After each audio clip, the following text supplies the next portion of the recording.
Hello বন্ধুরা, আয়াত কিচেনে আপনাদেরকে স্বাগত। আজকে আমরা তৈরি করব পোলাও রাইস রেসিপি।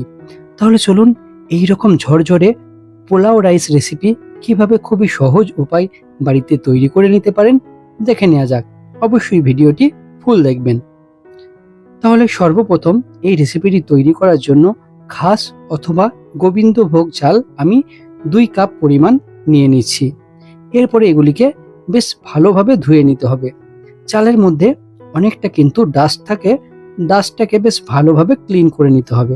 এরপরে একটু ফ্রেশ জল দিয়ে এটিকে ভিজিয়ে রাখতে হবে কম করে আপনাকে আধ ঘন্টা। এরপরে একটি পাত্রের মধ্যে সাদা অয়েল দিয়ে নিতে হবে এবং অয়েলের সঙ্গে 1 চা চামচ পরিমাণ ঘি অ্যাড করে নিতে হবে। যখন এটি পারফেক্ট গরম হয়ে যাবে, এই ঘি এবং অয়েলের মধ্যে 4 কাপ পরিমাণ এখানে জল অ্যাড করতে হবে। যতটা পরিমাণ আপনার চাল থাকবে তার ডবল এখানে জল অ্যাড করতে হবে।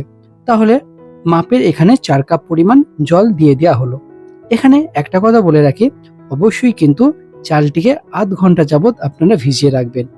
এই জলের মধ্যে অ্যাড করতে হবে তেজপাতা, 2টি ছোট এলাচ এবং 1টি দারচিনি, এর সঙ্গে স্বাদ অনুসার লবণ দেয়া হয়ে গেলে একটু নাড়াচাড়া করে নিয়ে এই যে চালগুলি আছে চালগুলিকে এর মধ্যে দিয়ে নিতে হবে। দেখুন চালগুলি অনেকটা কিন্তু এখানে নরম ভাব চলে এসছে। তাহলে চলুন এক এক করে সমস্ত চালগুলো এখানে দিয়ে নেওয়া যাক।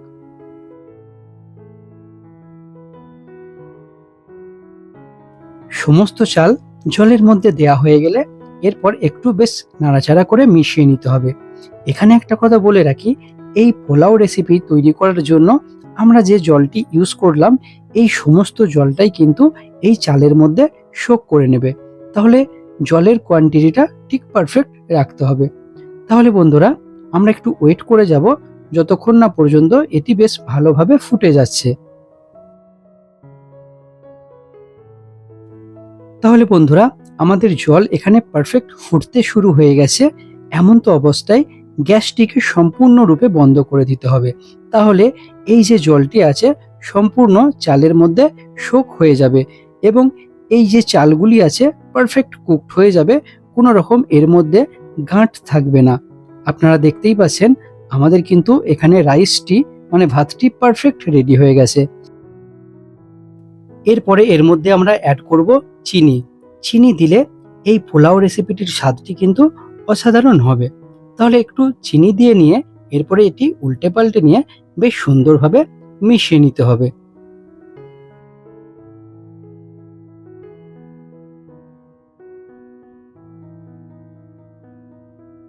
বেশ ভালোভাবে মেশানো হয়ে গেলে অবশেষে আমরা এখানে কিছুটা পরিমাণ কামধুনো রং ইউজ করব। তাহলে এই যে পোলাও রেসিপিটি দেখতে হবে অসাধারণ। তাহলে চলুন বন্ধুরা কিছুটা পরিমাণ আমরা এখানে কামধুনো রং অ্যাড করে নিয়ে এরপর এটিকে ঢাকনা চাপা দিয়ে রেখে দিতে হবে মিনিট 15। তাহলে এটি অনেকটা ঝরঝরে এবং পারফেক্ট এই পোলাও রেসিপিটি তৈরি হয়ে যাবে।